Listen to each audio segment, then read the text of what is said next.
Hi, my name is Grant Soliven. I'm an accredited investment fiduciary with the Financial Enhancement Group. And on the call today, I have joining me Rheaume, who is our Director of Financial Planning. And today we have in store for you a good call that's going to outline some of the basic information coming out of the stimulus package that was approved on March 27th. There's been a lot of volume of questions coming in on how this affects our family and small businesses. And although Aaron and I will not be able to go into extreme depth on a lot of the topics, we want to give you at least some information that you can use in the coming months. And if you have more questions, please feel free to reach out to us at yourlifeafterwork.com. Before Aaron and I continue, though, we do have a disclosure that must be presented to you.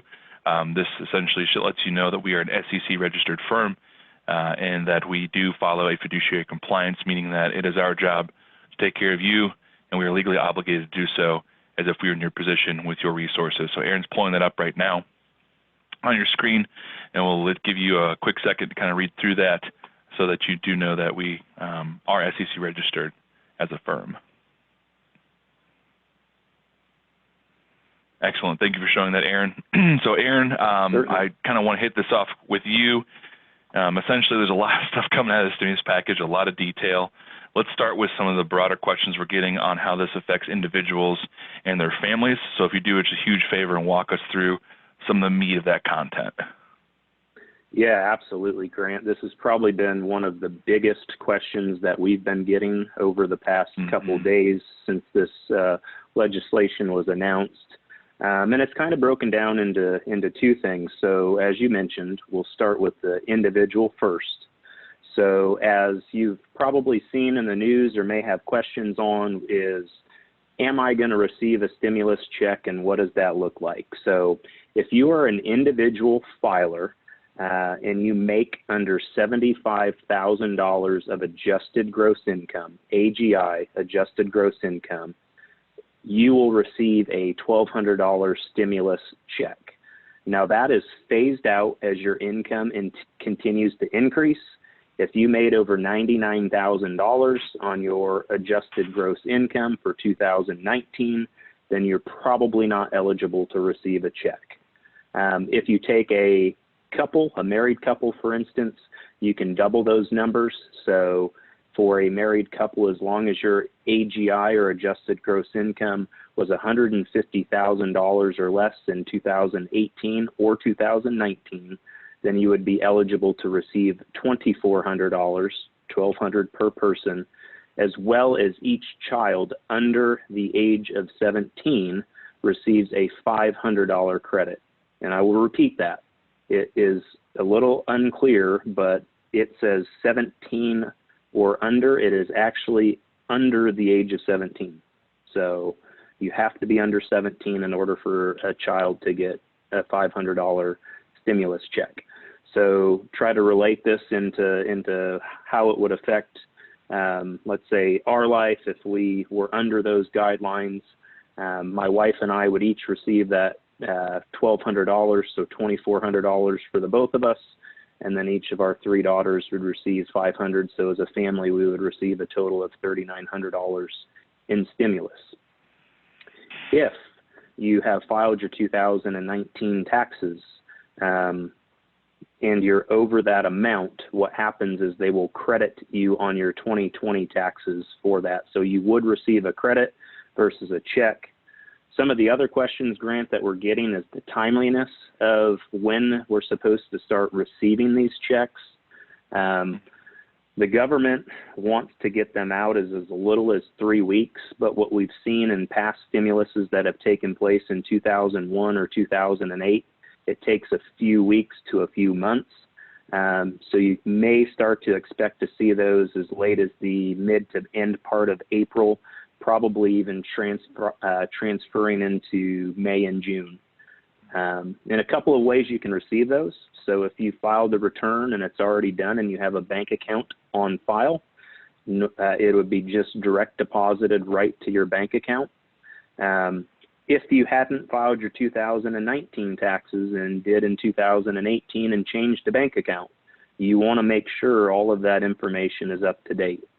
Same thing with changing addresses. So if you had moved from one place to another since you filed a tax return, make sure you go to the IRS website and file a Form 8822.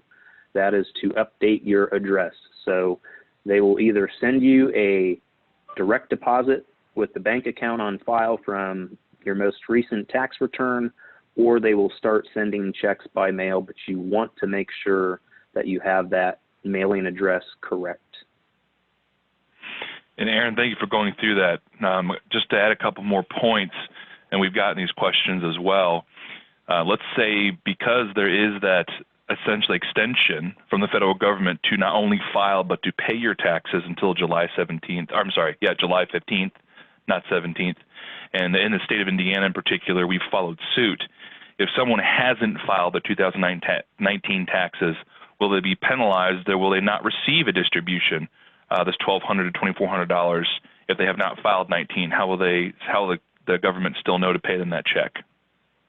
Great question. It will then go off your 2018 return, Grant. So it will be based off your 2018 adjusted gross income. So if you're below the thresholds that we discussed earlier, $75,000 for an individual, phased out at $99,000, or for a married couple, $150,000, phased out at $198,000, you would receive those checks based on the 2018 income. And something also, we've gotten a few questions. So families are saying, hey, I made a little more in 2018. I'm not making as much in 2019. To make it clear what Aaron said before, that's okay just when you end up filing your taxes in 2020. If that is the case where you did receive less income than you did in 2018 and you do meet that threshold, they will give you that credit in 2020 when you file your taxes then. That's a lot of great content, Aaron. I really appreciate that. Again, we're only scratching the tip of the iceberg on this, guys. We just want to get you relevant information that you can use. So again, if you have more in-depth questions on that side, please reach out to us at yourlifeafterwork.com. Our whole advisory team's listed there.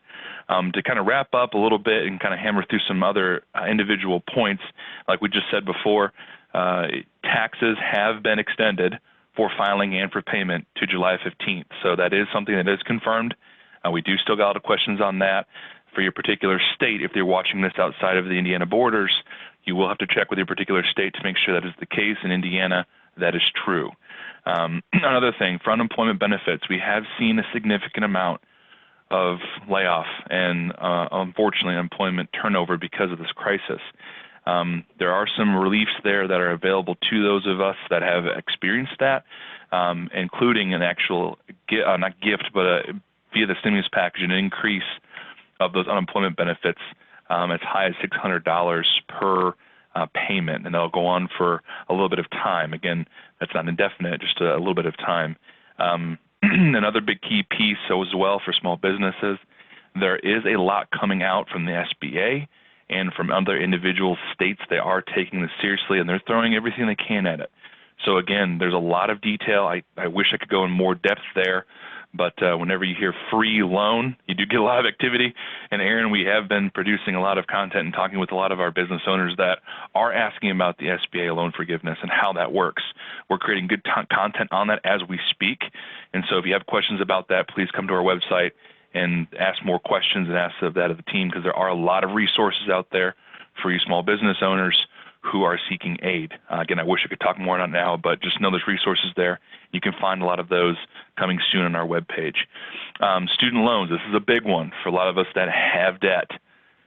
For 6 months, we are not required to pay your student loan premium. I'm sorry, not premium, but payment. And it is going to be an interest-free for that period of time and likely will be extended. That's not a guarantee, but it could happen.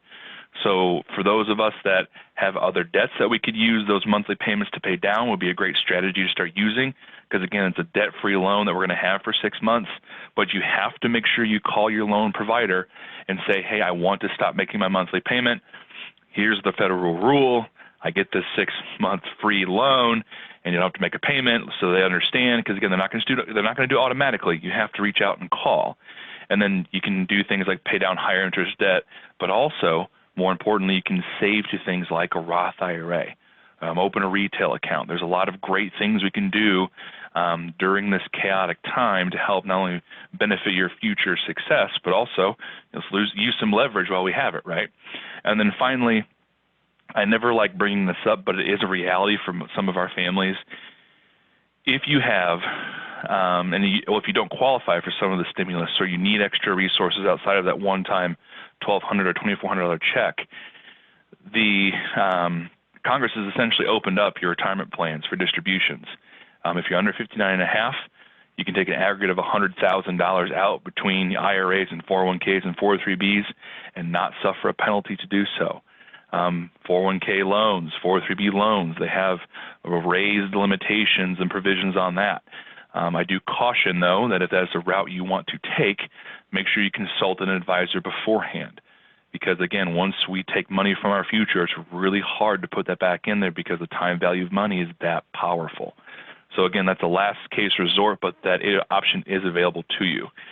Aaron, is there anything I'm forgetting to lay down quickly before we end this call? No, Grant, I think you did a good job to cover some of the major bullet points. We went through this very, very quickly.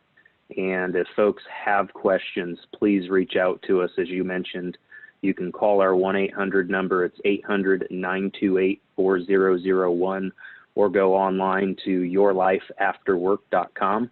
Again, that's yourlifeafterwork.com. You can look at all the advisors on our team and reach out to one of us with questions that you have. We are here to help and help in any way that we can. Thank you, Aaron. And again, as we're creating content that's easily digestible on a lot of these topics, please pay attention to that on our webpage as well. Everyone stay healthy. Please stay safe during this period of time. We appreciate you spending what time you had with us today. And again, if you have questions, let us know. Take care.